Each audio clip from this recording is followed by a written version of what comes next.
आज मैं आपको एक अनोखी रहस्यमय कहानी सुनाऊंगा। अगर आप चैनल पर नए हैं तो अभी सब्सक्राइब कर ले तथा कहानी पूरा देखें। अंत में एक अनोखा रहस्य छुपा है। धन्यवाद। तो सुनिए। गंगा किनारे बसे एक आधुनिक शहर में एक समृद्ध परिवार रहता था। परिवार की सबसे वयोवृद्ध सदस्य थी दादी सुलोचना, जो छठ पर्व की अपनी पुरानी ग्रामीण परंपराओं को पूरी निष्ठा से निभाती थी। उनके लिए छठ पर्व का अर्थ था कठिन उपवास, मिट्टी के चूल्हे पर प्रसाद बनाना और नदी के बीचों बीच खड़े होकर अर्घ्य देना। सुलोचना दादी की पोती थी अहाना, जो शहर की एक सफल सॉफ्टवेयर इंजीनियर थी। अहाना को छठ पर्व की आस्था पर तो विश्वास था, लेकिन उसे इसके पोत आने और श्रमसाध्य नियमों से परहेज था। उसे लगता था कि ये नियम आज के व्यस्त जीवन में अव्यवहारिक हैं। दादी अहाना ने एक शाम कहा, मैं भी छठ का व्रत रखूंगी, पर आधुनिक तरीके से। मैं गंगा के प्रदूषित जल में नहीं उतरूंगी, न मिट्टी के चूल्हे पर घंटों धुएं में समय बर्बाद करूंगी। भक्ति मन में होनी चाहिए, हरी दिखावे में नहीं। दादी सुलोचना दुखी हुई। अहाना, ये दिखावा नहीं, हमारी विरासत है। मिट्टी में ही तो उस अन्नपूर्णा छठी मैया का वास है, जिसने हमारी पीढ़ियों को पाला है। और नदी का जल चाहे मैला हो, सूर्य की ऊर्जा को ग्रहण करने का सबसे शुद्ध माध्यम है। छठ का समय आया। दादी ने अपने पुराने नियम कायदों से व्रत शुरू किया। अहाना ने अपने तरीके से, उसने घर की छत पर एक छोटा साफ सुथरा कुंड बनवाया, स्टील के बर्तनों में प्रसाद बनाया और अर्घ्य के लिए मिनरल वाटर का उपयोग करने का फैसला किया। संध्या अर्घ्य के दिन दादी सुलोचना अपने पुराने रिवाजों के साथ प्रदूषित हो चुकी गंगा के किनारे बने घाट पर कमर तक पानी में खड़ी हुई। शहर के अधिकांश लोग भी दादी की तरह ही कर रहे थे। अहाना ने अपनी छत पर बनाए कुंड में अर्घ्य देना शुरू किया। वो मन ही मन प्रार्थना कर रही थी कि उसकी सुविधापूर्ण भक्ति बड़ी ही स्वीकार हो। जैसे ही दादी ने डूबते सूर्य को पहला अर्घ्य दिया, शहर के वातावरण में एक अजीब सी हलचल हुई। गंगा घाट पर मौजूद सभी व्रतियों ने महसूस किया कि नदी का गंदा जल अचानक तेजी से साफ और स्वच्छ होता जा रहा है। जल में एक शीतल और दिव्य प्रकाश फैल गया। उसी समय छत पर अर्घ्य दे रही अहाना ने देखा कि उसके कुंड का साफ पानी अपनी चमक खो रहा है। एक अदृश्य शक्ति ने कुंड के जल को लगभग सोख लिया। वह हैरान रह गई। तभी सूर्य की अंतिम सबसे तेज किरण सीधी दादी सुलोचना पर पड़ी और एक दिव्यवाणी गूंजी, जो अहाना तक भी पहुंची। हे व्रतियों, भक्ति में सुविधा नहीं, संयम होता है। अहाना, तुम्हारी श्रद्धा सच्ची है, पर तुम विरासत के महत्व को भूल गई। तुम्हारी दादी ने जिस प्रदूषित जल में खड़े होकर अर्घ्य दिया, वह उनकी आस्था और तपस्या की शक्ति से शुद्ध हो गया। ये पर्व हमें सिखाता है कि आस्था की शक्ति से ही हम प्रकृति के दोषों को बड़ी ही दूर कर सकते हैं, न कि उससे मुंह मोड़कर। वाणी ने आगे कहा, हे सुलोचना, तुम्हारी परंपरा अटूट है, पर समय के साथ परंपराओं को संवारना भी जरूरी है। तुमने अपनी तपस्या से जल को शुद्ध किया। अब तुम्हारी जिम्मेदारी है कि तुम आने वाली पीढ़ी को परंपरा और पर्यावरण को साथ लेकर चलने का मार्ग दिखाओ। अहाना तुरंत छत से भागी और घाट पर आकर दादी के चरणों में गिर गई। दादी, मुझे माफ कर दीजिए।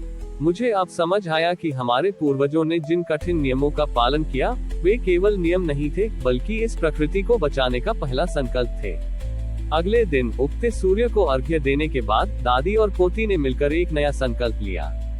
विरासत का संकल्प। तारांकन। ज्ञानवती दादी घाटों को साफ रखने के लिए आधुनिक उपकरणों और सफाई की विधियों को अपनाना। परंपरा को समय के अनुसार ढालना। तारांकन। कर्मशील अहाना, छठ पर्व की कमाई दान का उपयोग केवल पूजा में नहीं, बल्कि साल भर गंगा की सफाई और जल संरक्षण के लिए करना। आधुनिक संसाधन को आस्था से जोड़ना। इस प्रकार दादी सुलोचना की अटूट आस्था और पोती अहाना के आधुनिक संकल्प के मेल से छठ पर्व ने एक नया रूप लिया। ये पर्व केवल पूजा नहीं रहा, बल्कि बड़ी ईधियों को जोड़ने वाला, पर्यावरण को बचाने वाला और परंपराओं को आधुनिकता से संवारने वाला एक महान संकल्प बन गया। दादी सुलोचना और पोती अहाना का विरासत का संकल्प सिर्फ उनके परिवार तक सीमित नहीं रहा। अहाना ने अपनी इंजीनियर वाली बुद्धिमत्ता और दादी के तपस्या के बल का उपयोग किया। अहाना ने एक सूर्य स्वच्छता अभियान नामक डिजिटल मंच बनाया।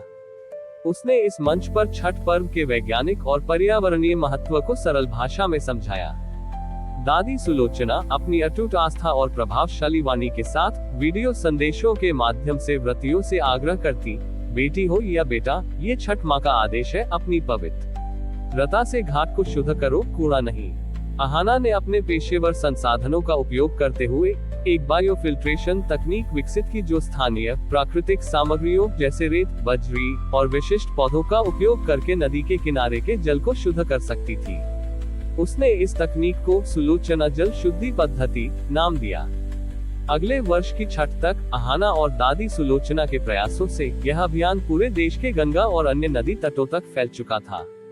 हजारों युवा जो पहले छठ को केवल एक पुराना त्योहार मानते थे, अब सूर्य स्वच्छता अभियान के सदस्य बनकर घाटों की सफाई और जल शुद्धि में सक्रिय रूप से भाग ले रहे थे।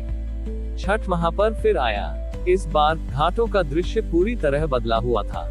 जहां पहले कूड़े का ढेर होता था, वहां अब सफाई के लिए तैनात युवा स्वयंसेवक थे। प्रदूषित जल के स्थान पर अहाना की सुलोचना जल शुद्धि पद्धति के कारण पानी पहले से कहीं अधिक निर्मल और स्वच्छ दिख रहा था। जब संध्या अर्घ्य का समय आया, तो लाखों व्रती, जिनमें दादी सुलोचना और पोती अहाना भी शामिल थी, अर्घ्य देने के लिए खड़े हुए। दादी ने अहाना को अपने साथ बीच जल में खड़ा किया। तभी सूर्य देव अपनी सबसे भव्य शांतिपूर्ण आभा के साथ अस्त हुए। नदी के जल से और आसमान से एक ही समय में एक दिव्य नाद गूंजा। हे मेरे भक्तों, इस वर्ष का अर्घ्य सबसे श्रेष्ठ है। यह अर्घ्य श्रद्धा, सेवा, विज्ञान और संकल्प के संगम से बना है। छठी मैया ने दर्शन दिए और कहा, सुलोचना, तुमने अपनी विरासत को संभाला। अहाना, तुमने उस विरासत को भविष्य दिया। तुमने सिद्ध किया कि हमारी परंपराएं रूढ़ियां नहीं, बल्कि समय के साथ विकसित होने वाले जीवन के सिद्धांत हैं। जब आस्था विज्ञान से मिलती है तो वह चमत्कार करती है। जिस जल को तुमने अपनी श्रद्धा और श्रम से शुद्ध किया है, वह अब केवल सूर्य अमृत नहीं, बल्कि संकल्प अमृत है। छठी मैया ने सभी व्रतियों को आशीर्वाद दिया और घोषणा की, आज से छठ पर्व केवल वंश वृद्धि या कामना पूर्ति का पर्व वह नहीं, बल्कि जल संरक्षण, पर्यावरण शुद्धि और पीढ़ीगत समन्वय का राष्ट्रीय पर्व माना जाएगा। शहरों से गांव तक हर व्रती को यह एहसास हुआ कि छठ पूजा का प्रसाद ठेकुआ केवल भोजन नहीं, बल्कि पवित्रता और प्रकृति के प्रति आभार का प्रतीक है। और नदी का घाट केवल पूजा स्थल नहीं, बल्कि सामूहिक जिम्मेदारी और स्वच्छता का केंद्र है। हमारी और भी आध्यात्मिक एवं अनोखी कहानियां देखने के लिए हमारे चैनल पर जाएं तथा धार्मिक एवं पौराणिक अनोखी कहानियां हमारे चैनल पर है। कृपया जाके देखें तथा हमारे चैनल को सब्सक्राइब करके रखें और वीडियो लाइक जरूर करें। धन्यवाद।